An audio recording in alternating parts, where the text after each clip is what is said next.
and it's time to listen to speaking the truth to power.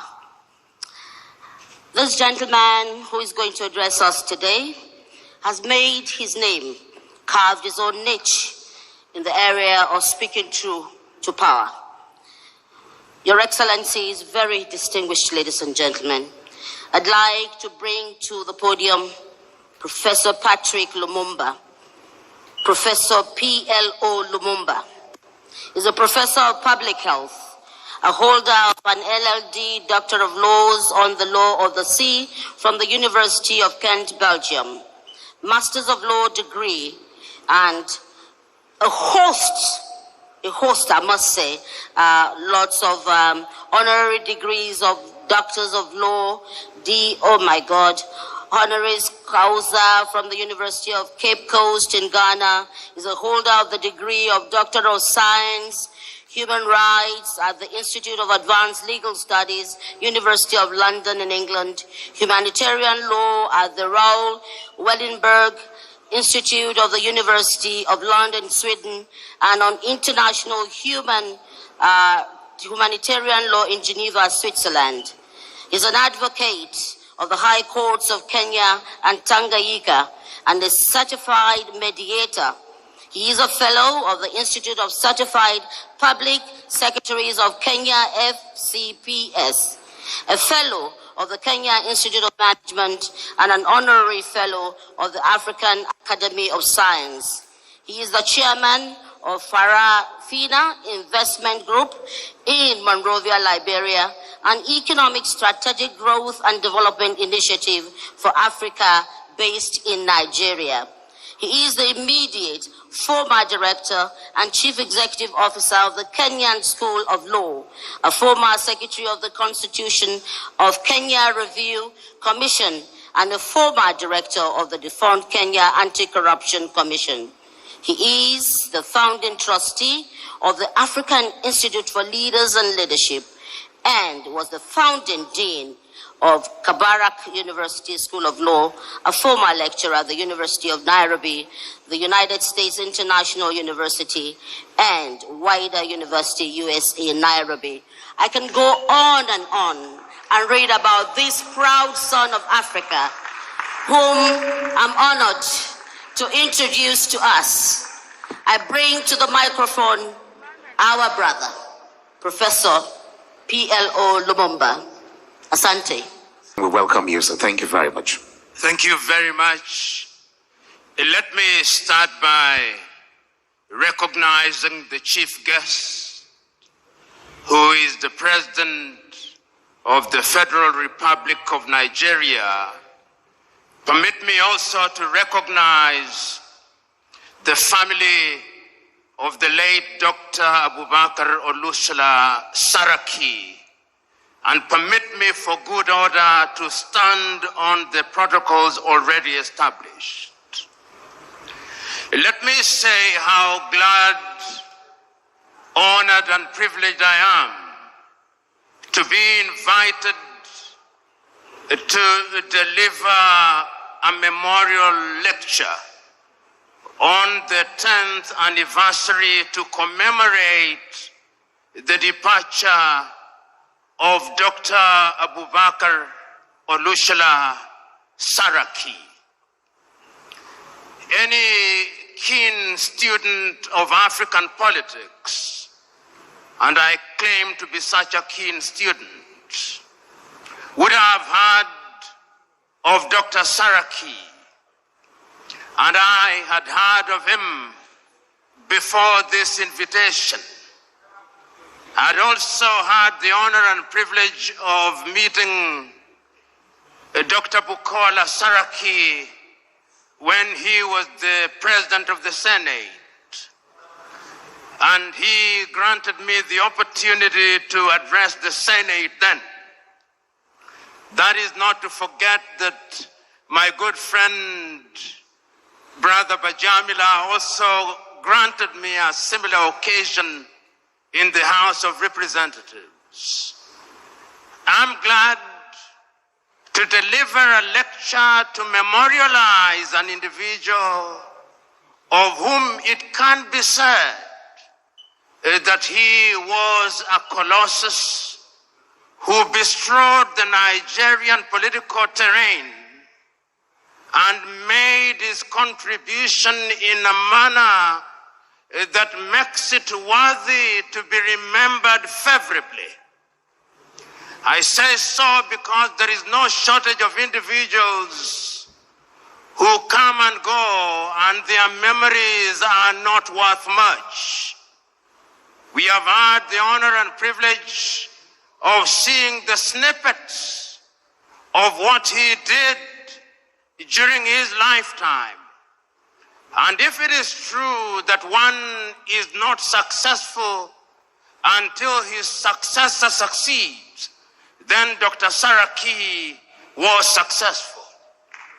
He was successful because his successors have succeeded and they continue to succeed. If it is true that men and women's deed are recognized for their positive contribution to society, then it is true that Dr. Saraki was a man worthy of celebration.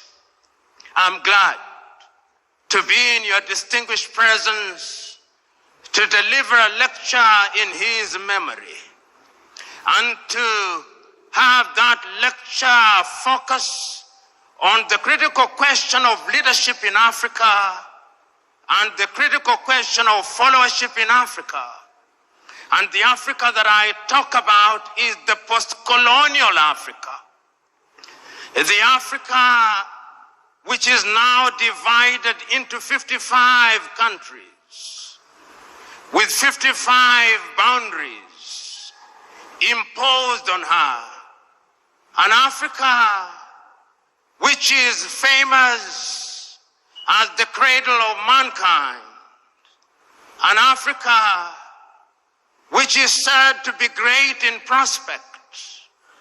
An Africa about which there is much expectation, but an Africa which continues to punch below her weight. That is the Africa that I will be talking about as I focus on the question of leadership and followership. As I think about that Africa and her leadership and followership, and I think about her often, as all of us should, the words of a book that I read as a youngster come to mind. And any one of us who had the opportunity of reading the book A Tale of Two Cities will remember these words. It was the time, the best of times and the worst of times. It was the age of wisdom and the age of foolishness.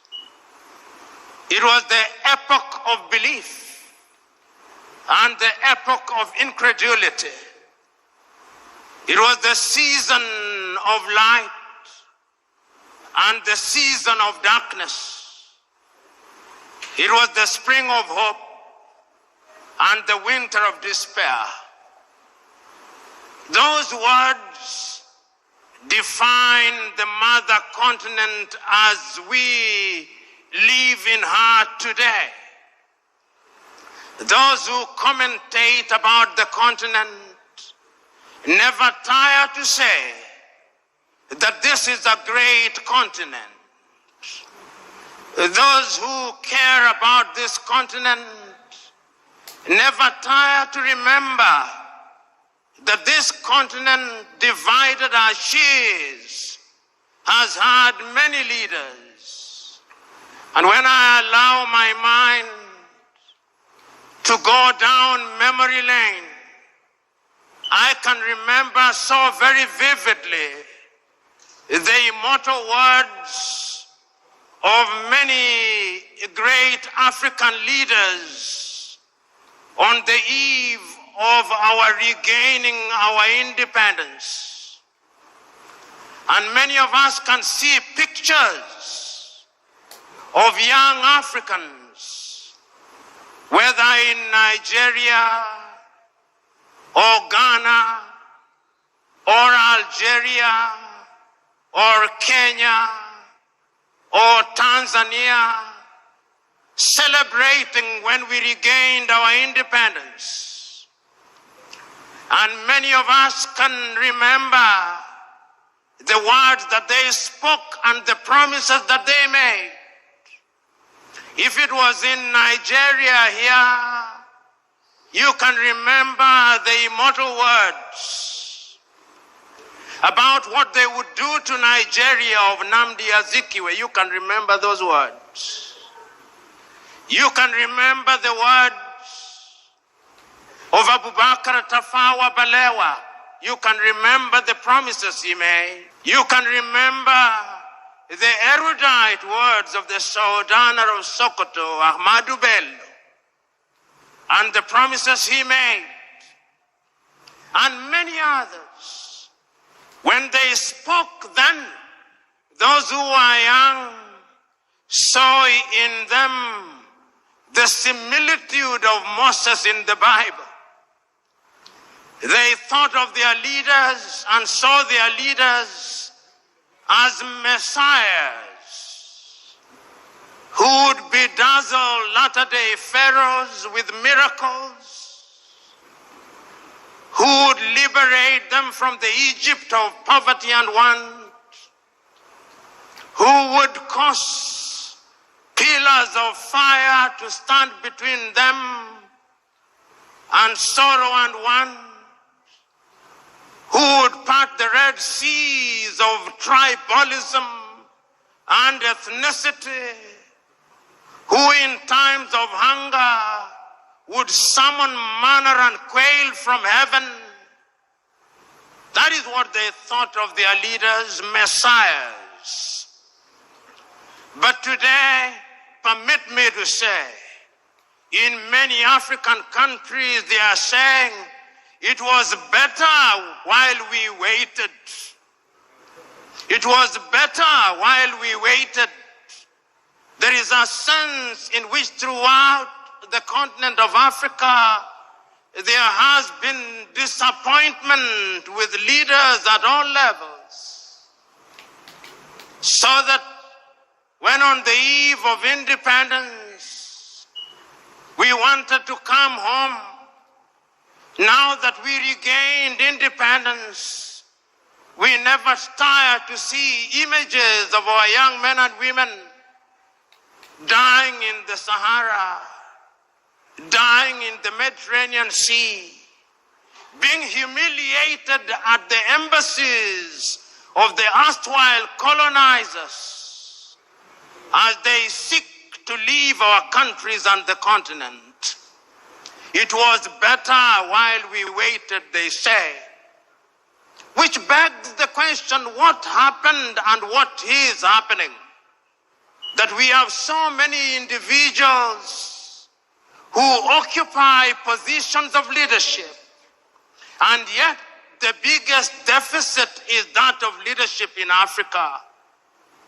You know, in 1983, your own countryman, the late Chinua Achebe, wrote a little book which he could well have been writing about Africa, but he focused on Nigeria, the trouble with Nigeria. And Chinua, without mincing words, says the trouble with Nigeria is simply and squarely a problem of leadership. Whether you agree or disagree with Chinua, that is another debate. But he had his perspective.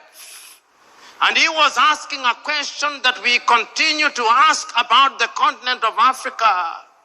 Why is it that while on average 60 years after we regained independence, the 55 countries that constitute the continent of Africa, why is it that we cannot feed ourselves? Why is it that we have no faith in our institutions? We have no faith in our hostels. Why is it that we have no faith in our abilities? Why is it? Where has the leadership been? Why is it that so many years, while politics becomes the toy that lulls us into a false sense of security, our economies are controlled by people from other civilizations? Why is it? These are uncomfortable questions which we must pose and confront and answer if the mother continent is to realize our potential. Why is it that the mother continent is ever so negatively attractive to other civilizations? You know, as I talk about leadership, and as I think about leadership, and I think about what leaders are enjoined to do, I think about this mother continent. And many times, I see how our men and women in positions of leadership are being treated by other civilizations. And I said, oh God, where are our leaders? When the world congregates under the G7, there are no African leaders there. The best they can do is to invite one or two. And beyond the photo opportunity, they are told to go away, and go away they do. When there is a meeting of the G20, it is the same thing. There is no African leader there. And when at the United Nations they have voted all our countries, France, the United States, China, Russia, can come and neutralize all our votes. And I say, where are the leaders in Africa? And as you observe African leadership today, they are summoned by different leaders in the world. If the Japanese do not summon them to Tokyo under UNCTAD, the Indians are summoning them to New Delhi. And if the Indians are not summoning them, the Turks are summoning them. And if the Turks are not summoning them, the Chinese are summoning them. In the next 2 weeks, they will have been summoned to the United States of America. Summoned, I use. Africans who are watching this scenario ask, where are our leaders? Which begs the question, who is a leader? Is leadership the occupation of office? Is leadership the occupation of the office of the president? Is it the occupation of the office of a senator or a member of parliament? Or the occupation of these high-sounding positions which gives us honorifics? Is that what leadership is? From where I sit, that is pseudo-leadership. From where I sit, leadership is about service. Leadership is about honor and privilege to serve. That is why I still understand the men of old, the men of wisdom who said, he who is greatest amongst you must be your servant. This is what Africa is asking for. And Africa has been asking this question since she regained her independence. You know, when one is talking about leadership in Africa, one must go into history and ask ourselves, what was leadership before we were rudely disrupted? We had our traditional rulers. How did they govern? For whose benefit did they govern? They are still there, the traditional rulers.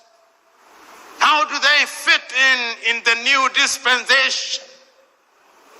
When we regained independence and adopted all these structures from the erstwhile colonizer, what did we expect to deliver? That great American Pan-Africanist John Hendricks Clark says that when Africans regained their independence, not a single one of them re-examined the style of leadership. All of them continued with a mimicry of the leadership that they inherited from the colonizer. And he then delivers this verdict: not a single African country will ever succeed by mimicry. And I want to submit to you that whether one agrees or disagrees with John Hendrik Clark, one must look at Africa in order to ask ourselves, what is the state of leadership in Africa? And permit me to run you across the continent of Africa, and you will see a continent that is not at ease. The continent is not at ease because the continent is suffering from a deficit of leadership. Look at Africa today. Tell me whether we are at ease in Niger. Tell me whether Mali is settled. Tell me whether there is quiet and calm in Chad. Tell me whether Guinea-Bissau is doing well. Tell me whether the Cameroons are stable. Tell me whether Central African Republic is good. Tell me whether Sudan, South Sudan, Somalia, Ethiopia, Northern Mozambique, and all these countries where there is peace and quiet, whether the sons and daughters of this country, tell me whether even this great Nigeria is at ease. Tell me. The answer is she is not. And I dare say that as long as Nigeria is not at ease, Africa will never be at ease. If Africa wants to be at ease, Nigeria must be at ease. She is the largest economy in Africa. She has a population of over nearly 200 million people. One in every African is a Nigerian. She is represented in every sector. If you want the best engineers in the continent, they are Nigerians. If you want the best doctors, they are Nigerians. If you want good lawyers, they are Nigerians. If you want good people, they are Nigerians. But also, if you want Yahoo boys, they are Nigerians.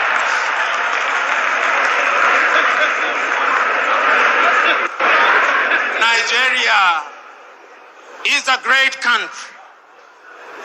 A friend of mine once told me that if you go to any part of the world and you do not find a Nigeria, leave that place, because there is nothing to do there. Nigerians are present everywhere in the world, everywhere in Africa, and Nigeria, I'm told, is a $500 billion economy. Never, ever be proud of that, Nigerians. This is an economy that should at least be a $4 trillion GDP economy.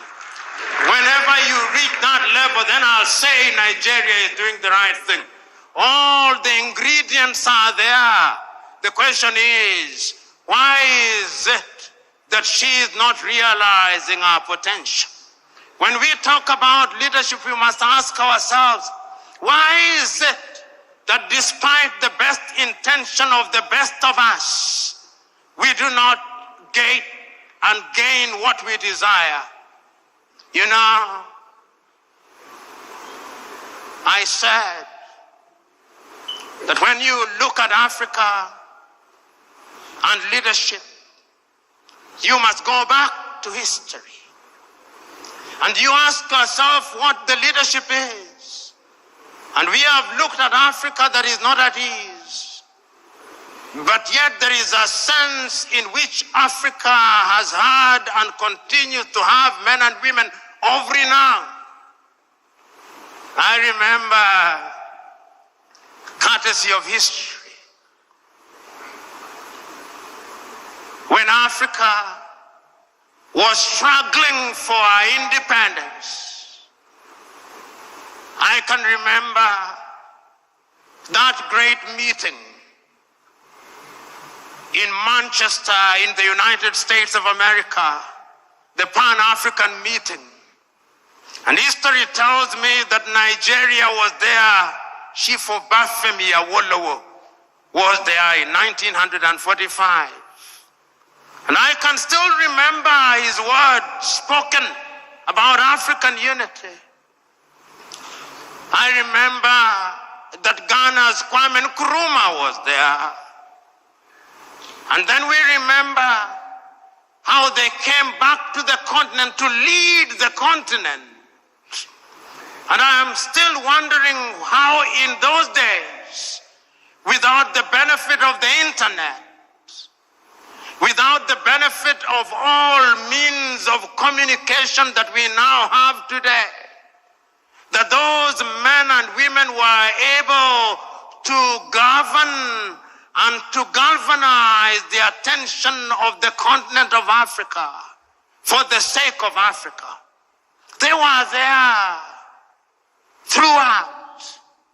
But even prior to that, I can still remember another great African talking about leading Africa out of our state, the great South African Pixley Kaisa Kaseme in 1906 in Columbia in the United States of America, say Africa must be regenerated.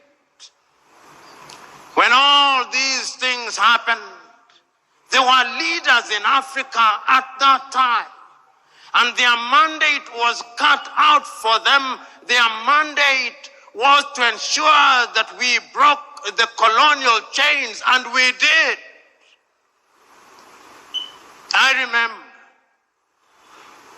and many of you here, courtesy of history, will remember many Africans at that time, and if I name them, you will agree with me that they were leaders.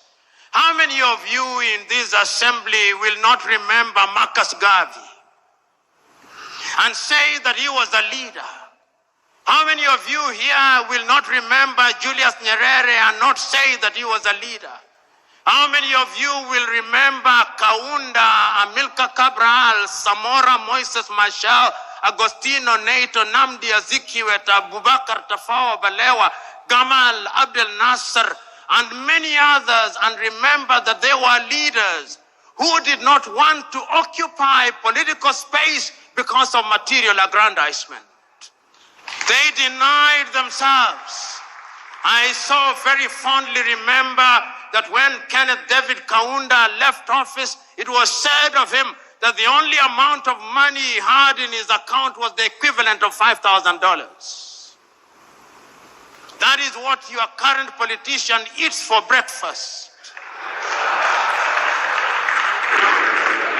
I can remember when Julius Kambarage Nyerere left office after 24 years, the only amount of money that he had in his account was the equivalent of 8,000 United States dollars.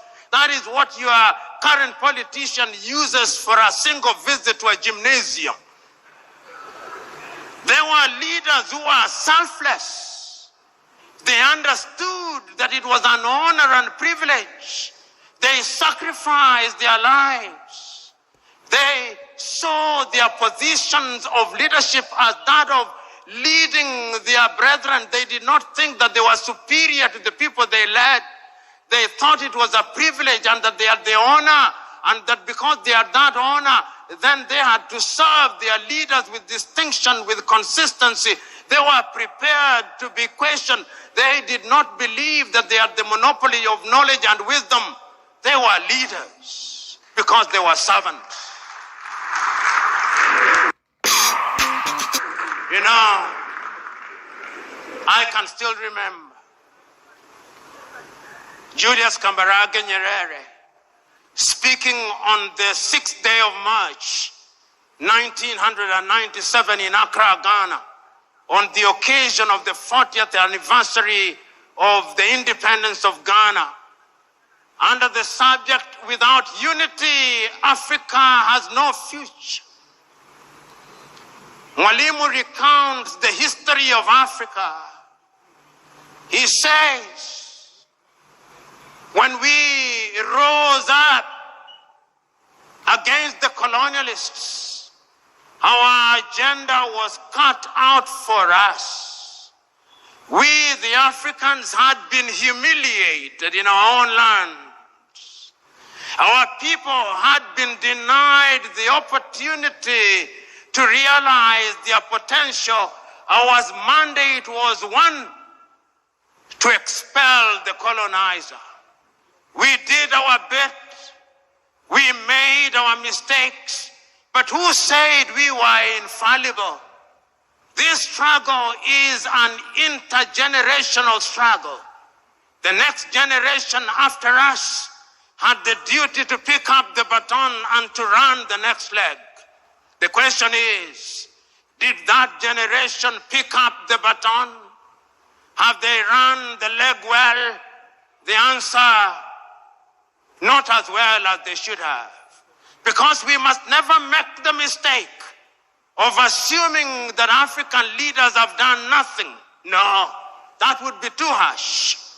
I think attempts have been made, whether in Nigeria or in different parts of Africa, to liberate ourselves from the chains and sorrows of the colonial project. But remember, as Kwame once said, the colonialists never left. He is alive and well. He still wears different masks. And those masks may appear to camouflage him, but they are here. Have you ever wondered why, when the British left their colonies, they created something that they called the Commonwealth of Nations, to which Nigeria belongs? In that Commonwealth of Nations, the head is the British monarch. When the Queen dies, the King becomes its head. It is headquartered in London. It is the Commonwealth of Independent and Free Nations. It is not. It is a post-colonial, neo-colonial institution which continues to massage the ego of the erstwhile colonizer as we celebrate. Through such institutions, they continue to control and to manipulate us. And many of us, particularly those of us who have had the advantage of foreign education, we never want to talk ill of bodies such as the Commonwealth. I do. And it's not only the British who did it. The French did it under Francophonie. In order to control their former colonies and to make sure that they remain within their sphere of influence, they created a body which is alive and well. In the former French colonies, it's even worse. They even print their currency. The Portuguese did it. So, in as much as African leaders have been trying to ensure that we change the circumstances of our people, there have been external attempts at torpedoing those efforts. And Africa and African leadership must be seen in those contexts. There are those in many African countries who have allowed themselves to be acolytes of the neo-colonizers and to the detriment of the continent of Africa. So when we interrogate leadership, we must ask ourselves, how free are our leaders? How free are our politicians from external influence? But is that an excuse? No, it cannot be an excuse. Leaders in a multi-ethnic environment must also be different. You know, Nigeria, as Chinua rightly said, like all African countries, is an artificial entity. Chinua says in his book, The Trouble with Nigeria, that there is nothing comparable to how the European nations were created. There is no Nigerian, Chinua Achebe says, in the same way as there is a Danish or a Swedish or a Norwegian. Nigeria is a unique state with many states. The same is true of Kenya. The same is true of Ghana. Nigeria possibly has over 500 nations within her. Tanzania, 136. The Democratic Republic of Congo, 306. Kenya, 42. Uganda, 56. In order to be a leader in such countries, those who have the honor and privilege must be men and women who are prepared to ensure that they weld the bonds amongst those people. As Samora Moises Machel said, if the post-colonial African country is to succeed, the tribe must die. And the tribe must die because if the tribe does not die, then the new nation will never thrive. And I did not understand Samora Moises Machel to say that he should stop being a Yoruba. No. I did not understand him to say that he should stop being a thief or to stop being an Igbo or Hausa or a Fulani. No. Those are cultural mosaics which when put together make a nation beautiful and strong. But what do we do in most of Africa? We use those cultural differences to divide the people. We use those cultural differences to reinforce centrifugal forces and therefore threaten the very nation which we want to serve. I am telling all of us who are present here, and many of you who are present in this assembly, who are honored and respected and claim to be leaders, that you have a duty to ensure that you are in front in order to serve and not to be served. But ladies and gentlemen, let us also ask ourselves about followership. You know, as a young student, and many of us who are young students, it was the culture when you are in your first year of studies that you must be a revolutionary. And a revolutionary in the style of Karl Marx. And therefore you would say, workers of the world, unite. You have nothing to lose but your chains. All of us were revolutionaries.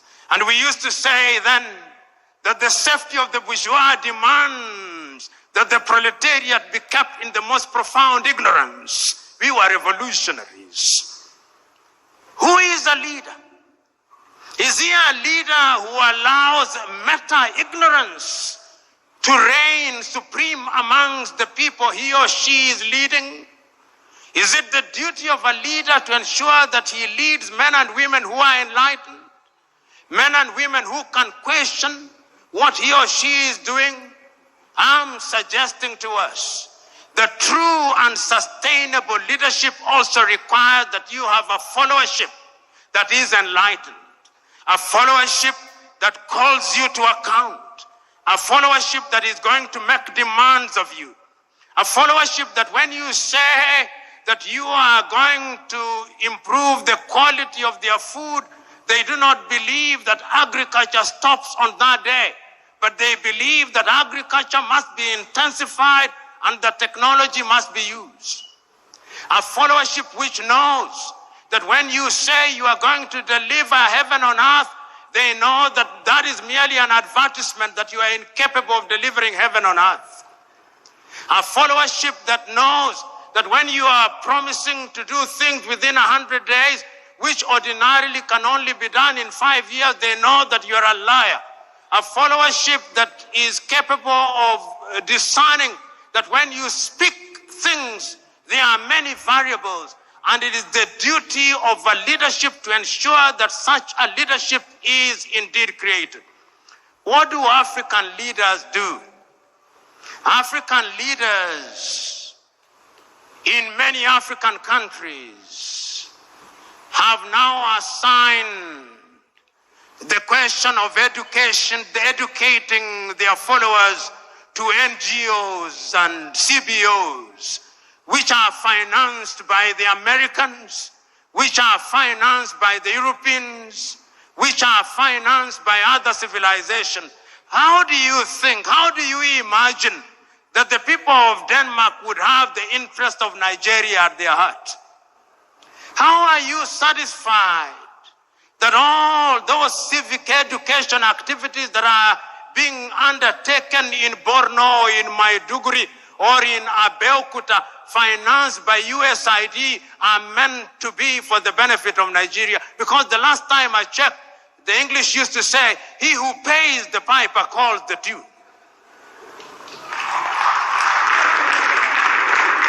So today, when you look at most of Africa, we have a followership that is tuned from outside. It is not a followership that is tuned from inside. And you wonder why they behave the way they do. They behave the way they do because they are being tuned by other civilizations. 3 years ago, an old friend of mine, now gone to be with the Lord, was engaged in a conversation with me. And I was complaining about the leadership, and he told me, I hear you, young man. You're always complaining about leadership in Africa and other parts, but have you ever wondered about the followership? Says you are complaining about the windmill, but do you ever bother about the wind? Is it not the case that the windmill follows the wind?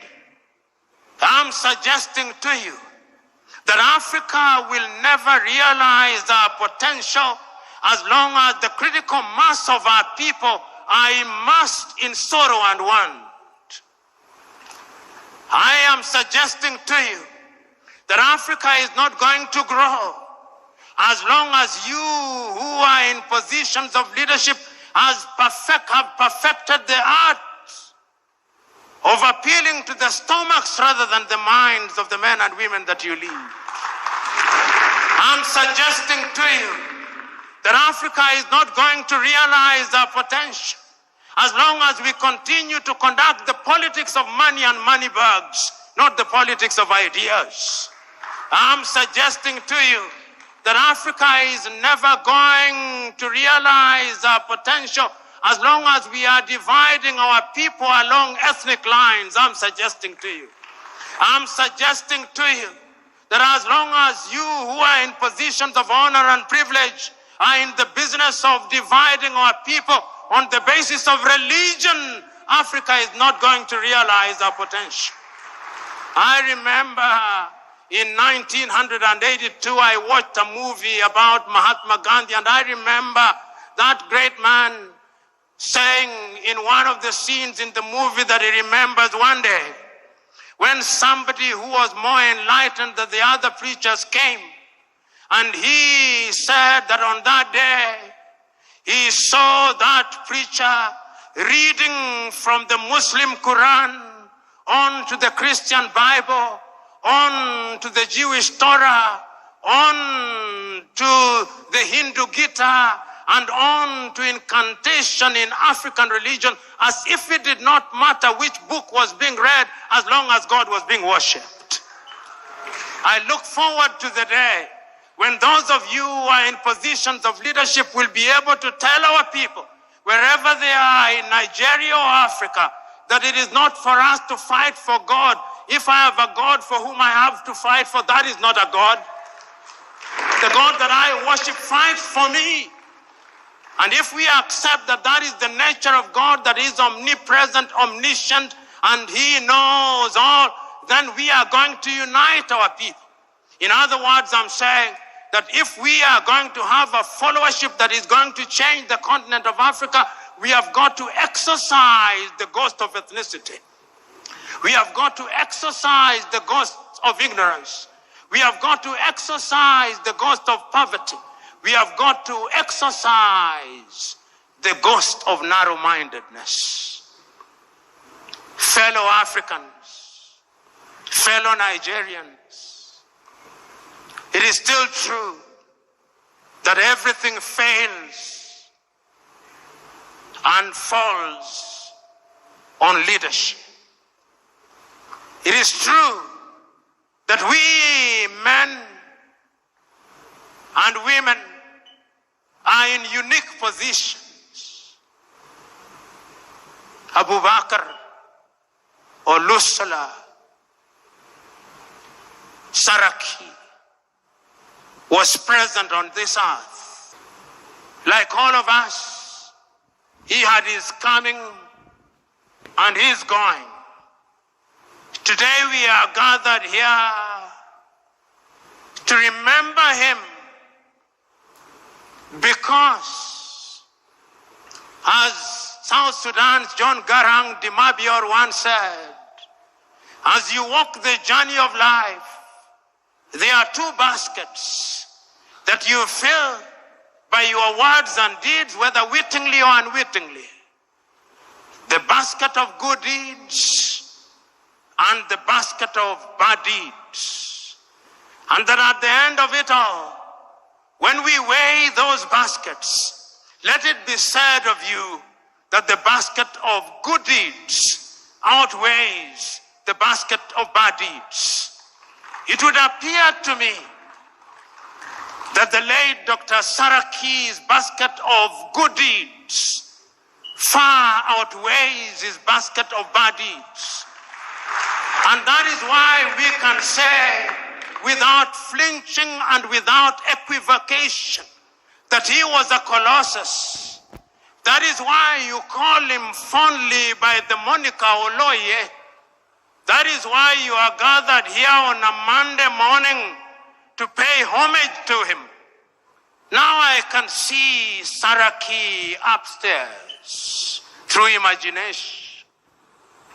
I can see him asking us who we are present here today.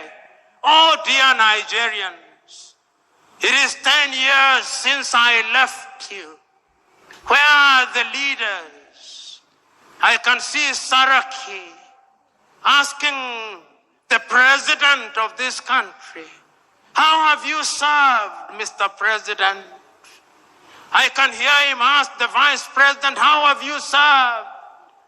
I can hear him asking the senators, how have you served? I can hear him asking the members of the House of Assembly, how have you served? I can hear him asking the governors, how have you served?